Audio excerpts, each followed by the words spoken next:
The story begins in Brooklyn, New York, where we meet a smart and adventurous girl named Pilai. She's participating in an adventure sport with her friends, a bicycle race to reach a special place. Thanks to her sharp thinking, they win the challenge by solving various puzzles along the way. As a reward, she's selected to attend a summer camp where she can experience more adventures. However, her plans take a turn. Instead of the camp, Pilai has to travel with her mother and brother to Hawaii, where her maternal grandfather lives. His health is failing, and on top of that, her family is facing financial difficulties. This is why her mother decides to move back into her father's home. When they arrive, they find Pilai's grandfather working in the garden. He asks Pilai's mother, "Did you teach the kids Hawaiian?" They're Hawaiian children. They should know their language. But both kids were raised in New York, where everyone speaks English. Nearby, Pilai notices an old locked bus near the garden.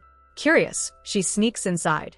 The bus turns out to be her grandfather's art studio, filled with his personal belongings. Among them, Pilai finds a very old book. It's a journal about two pirates and their cook, Max, who once searched for a mysterious treasure, one that no one has ever been able to find. The book contains clues to the treasure's location, but it's written in Hawaiian, making it difficult for Pilai to understand. Just then, Pilai hears her grandfather approaching, so she quickly escapes through the window. Outside, she meets a local boy named Casper, and the two become fast friends.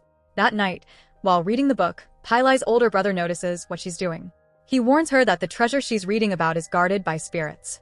When those spirits appear, drums begin playing on their own, and people must bow their heads, or risk being burned alive by the spirits. Scared by the story, Pilai decides to stop reading for the night. The next morning, Pilai and her brother overhear their mother and grandfather arguing. It turns out that her grandfather hasn't paid taxes or maintained the house for years. Now, the bank may auction the house, and he doesn't have enough money to stop it. Later, Pilai returns to the book and continues reading. Casper joins her. He can read Hawaiian, but they discover some parts are written in Spanish, which Pilai can read because she learned it back in New York. Working together, they learn the pirates had gathered a massive treasure and decided to hide it on Hawaiian land. One day, Max the cook was found in terrible condition, lying on the seashore. He had clearly been beaten badly. An elderly Hawaiian couple discovered him and saved his life. In return, Max gave them the very same diary that Pilai and Casper are now reading, the key to finding the treasure. Suddenly, Pilai's grandfather catches them and takes Pilai home. He warns her not to read that book, revealing that it was his grandparents, Pilai's great-great-grandparents, who saved Max. He shows her a gold coin in a locket around his neck, saying it was also a gift from Max. Later, he takes Pilai on a boat trip, and while they're at sea, he points to a mountain in the distance. Pilai instantly realizes it's the same mountain shown in the book.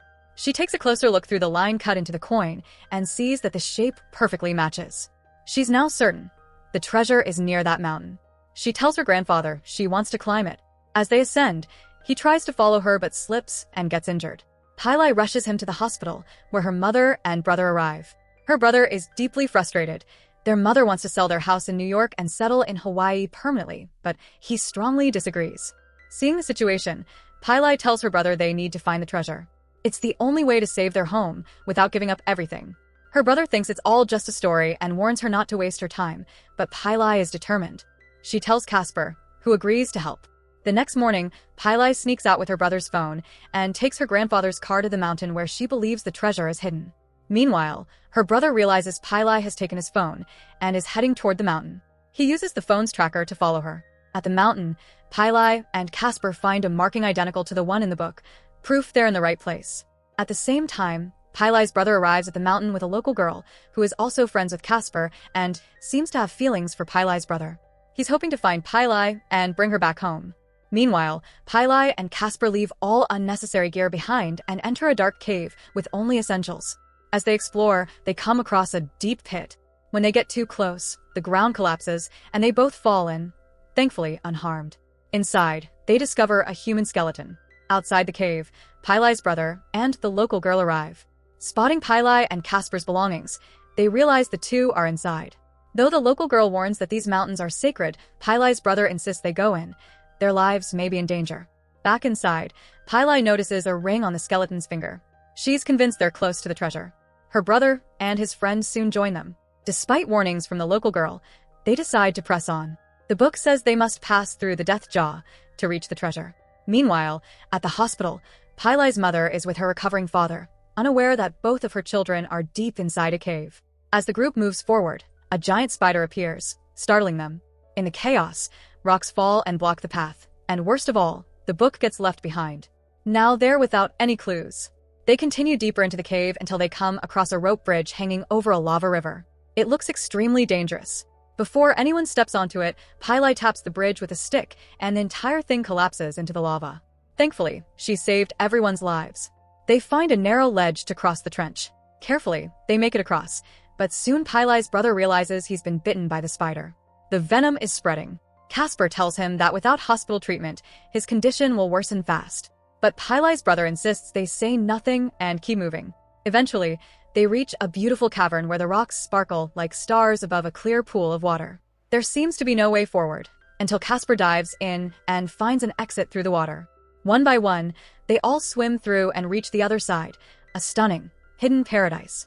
Pili immediately recognizes this place from the book. The group feels hopeful that they'll soon find a way out, but that hope quickly fades. As they look around, they realize there's no exit in sight. Though there are fresh water springs nearby, they have no phone signal, and there's no way to call for help. They're completely trapped inside. While searching, Pili and Casper discover many human skeletons. They quickly realize the horrifying truth. When the pirates came here to hide their treasure, the two main pirates must have killed everyone else to keep the location a secret. That's why skeletons are scattered all over this place. Then, Pili recalls a drawing from the diary. In the sketch, there were 3 bags hanging up high, but now there are only 2 left. The third bag is missing, with only a rope hanging in its place. This means someone already took it. Casper and Pili's brother grab the third rope, and when they pull it, a secret door opens. Without wasting time, they all step inside. What they see takes their breath away. Piles of treasure, more than they ever imagined. Gold, jewels, ancient artifacts. It's a treasure beyond dreams. Meanwhile, back at the hospital, Pili's mother is with her father. She tries calling her son, but his phone still isn't reachable. When she tracks his location, she tells her father, and he immediately understands what has happened. Pili and her brother have gone in search of the treasure. Pili's mom becomes terrified. Back inside the tomb, the 4 friends are busy grabbing gold and valuables. But then, the local girl notices something important, a sacred Hawaiian statue placed inside the tomb. She realizes this place is no ordinary cave. It's a holy site, a sacred resting place meant to honor the dead. The treasures here were not left behind as loot, but as offerings to the spirits. Understanding the weight of this, she puts back everything she had taken. One by one, the others follow and return the stolen treasure. But Pili's brother refuses. He doesn't believe in spirits or legends. To him, it's just treasure. He declares, "This belongs to me." Pili, however, now understands everything. When the pirates came here, they mistakenly stumbled upon a sacred place. This tomb was already here long before them. When they disturbed it, they angered the spirits, and that's what destroyed them. The treasure they brought now belongs here forever. It's part of the tomb. Anything placed inside becomes a part of this place and cannot be taken out. She also realizes something else. Her grandfather had been here before. He must have seen the treasure but left it untouched, knowing it was sacred. He had even removed the third rope to prevent anyone from finding this place again. Despite all this, Pili's brother refuses to listen. But before he can take anything more, loud, unearthly noises echo through the cave. A blue flame lights up. The ground begins to shake. The spirits have awakened. The local girl warns everyone. If the spirits appear, close your eyes. Do not look at them, or they'll destroy you. Pili's brother quickly fills his bag with treasure and runs. All of them rush to escape. Suddenly, they reach the edge of a huge waterfall. With no other choice, one by one, they jump into the water below. Pili's brother, weakened by the spider bite, loses consciousness in the water. But the local girl jumps in after him, saves him, and brings him safely to the shore. The spirits' cries grow louder. The sound is deafening, and everyone covers their ears. Somehow, they all make it out of the tomb alive. Outside, night has fallen. Pili's mom has arrived at the site. They all hide in a nearby house, but the spirits are still following them. Suddenly, Pili remembers. Her brother's bag still contains items from the tomb. These sacred relics are the reason the spirits are still angry. She quickly gathers all the items and places them in a basket. Just then, one of the spirits appears. But this time, it's not frightening, it's deeply emotional. The spirit is Pili's father, a brave soldier who died in service to his country. When Pili's mother sees him, she breaks down in tears. The spirit gently greets his children and his wife. Then, Pili's mother takes the basket of sacred items and brings it to the shore of the sea. As the relics are returned to the ocean, the spirits become calm. They glow, turn into light, and peacefully return to the world of the dead. But a warning remains. If anyone ever returns to the tomb and tries to steal from it again, the spirits will rise once more to protect it. The next morning, we see Pili visiting her grandfather at the hospital. She tells him, "I know you went to that sacred tomb. You removed the third rope." Her grandfather nods. "Yes," he says, "I didn't want people finding it. If the world discovered that treasure, they would destroy that sacred place, turn it into something ugly and greedy."